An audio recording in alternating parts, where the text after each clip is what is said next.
کر نہیں آئے بلکہ دشمنوں کے لیے بھی رحمت بن کر آئے.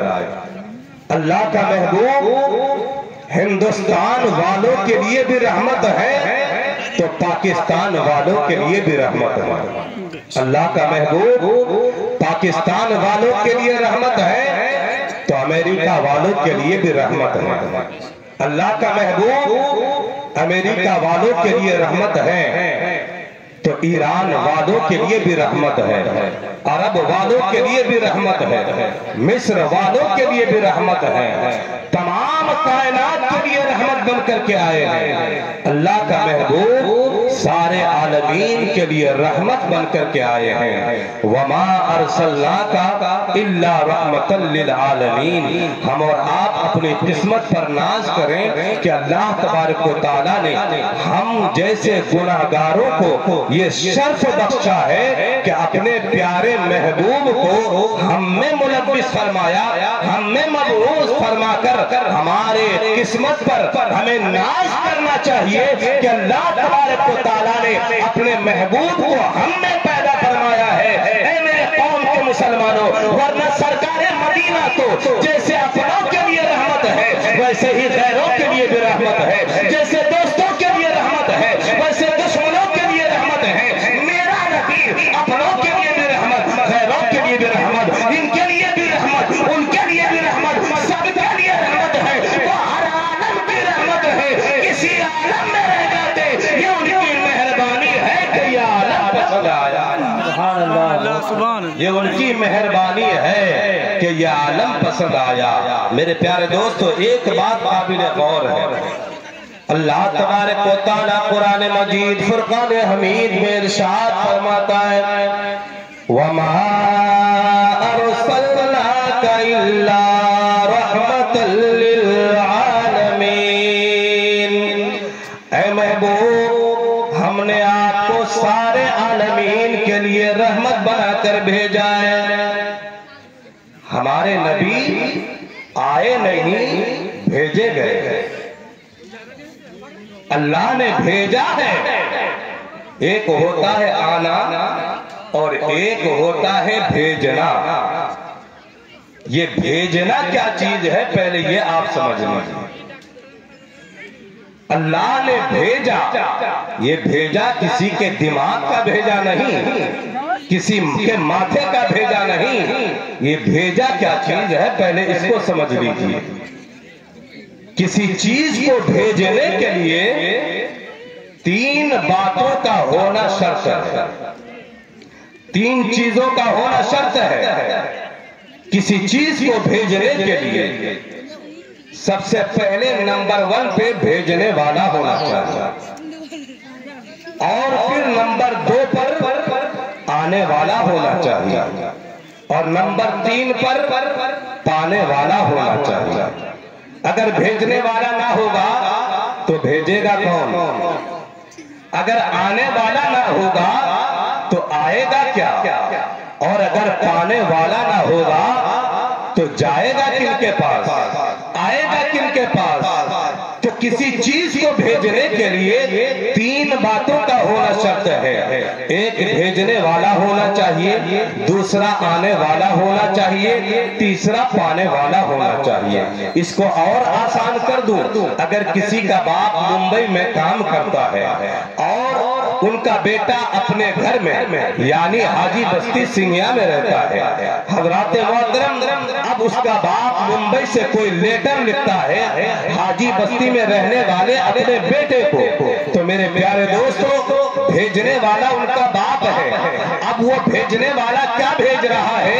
اپنے بیٹے کے پاس لیٹر بھیج رہا ہے, خط بھیج رہا ہے, کوئی پیغام بھیج رہا ہے. اب یہاں پر غور کیجئے, بھیجنے والا اس کا باپ ہے, آنے والا لیٹر ہے, آنے والا خط ہے, آنے والا پیغام ہے, اور پانے والا حاجی بستی سنگیا میں رہنے والا اس کا بیٹا ہے. یعنی بھیجنے والا باپ اگر ممبئی سے نہ بھیجے گا تو بھیجے گا کون؟ آنے والا لیٹر نہ ہوگا تو آئے گا کیا؟ اور پانے والا حاجی بستی سنگیا میں رہنے والا اس کا